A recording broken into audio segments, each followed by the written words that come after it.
नमस्कार मित्रांनो, जय महाराष्ट्र। या क्षणाची सर्वात मोठी बातमी समोर येत आहे। बातमी आहे शिवसेनेच्या गोठ्यातून एकनाथ शिंदेंना अटक होणार। महाराष्ट्राच्या राजकारणात एकच उडायली खळबळ। ज्येष्ठ पत्रकार निखिल वागळे यांनी थेट मोठा गौप्यस्फोट केला। म्हणाले, ईडी आणि सीबीआयचा फास आता शिंदेंच्या गळ्याभोवती। नेमकं काय आहे प्रकरण? शिंदेंच्या अडचणी वाढणार का? संपूर्ण माहिती आज आपण या व्हिडिओत घेणार आहोत। व्हिडिओ शेवटपर्यंत पहा।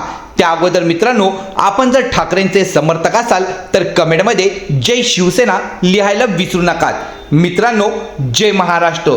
ज्येष्ठ पत्रकार निखिल वागळेंनी एक खळबळजनक विधान केलं आहे।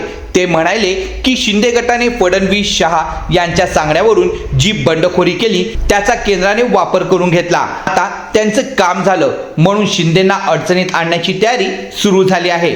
वागळेंच्या मते ईडी आणि सीबीआय यांच्याकडे एकनाथ शिंदे विरोधात काही महत्त्वाचे पुरावे जमा झाले आहेत। या प्रकरणाची पुन्हा चौकशी सुरू होऊ शकते आणि ही चौकशी थेट अटकेपर्यंत जाऊ शकते, असा इशाराही त्यांनी यावेळी दिला आहे।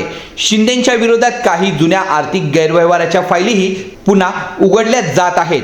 ठाणे आणि मुंबईतील काही रिअल इस्टेट डील्स, खाजगी कंत्राट आणि MSRDच्या काळात झालेले काही व्यवहार आता तपासाच्या रडावर आहेत। यात काही कोटीच्या भ्रष्टाचाराचे पुरावे ईडीकडे असल्याची चर्चा आहे। आता या प्रकरणाची चौकशी वेगाने होणार असल्याची माहिती सूत्रांकडून मिळत आहे। या प्रकरणावरून राज्याच्या राजकारणात मोठी खळबळ उडाली आहे। शिवसेना उद्धव बाळासाहेब ठाकरे गटाने थेट सरकारवर टीका केली आहे। जेव्हा उपयोग होता तेव्हा सोबत घेतलं, आता अटक घडून आणणार। म्हणजेच भाजप शिंदेंचा वापर करून आता त्यांना डावलण्याच्या तयारीत आहेत का, हा खरा सवाल निर्माण झाला आहे। एकनाथ शिंदेंनी मात्र या सगळ्या चर्चा फेटाळल्या आहेत। त्यांनी म्हटलं आहे, मी कोणत्याही चौकशीला घाबरत नाही। राजकारणात टिकण्यासाठी मी बेकायदेशीर मार्ग स्वीकारला नाही। पण शिंदेंच्या चेहऱ्यावर तणाव मात्र काहीतरी वेगळंच सांगून जातोय। शिंदेंना अटक होणार की नाही हे तर येणारा काळच सांगेल। पण वागळेंच्या या गौप्यस्फोटाने महाराष्ट्रात राजकीय भूकंप घडलाय हे मात्र नक्की।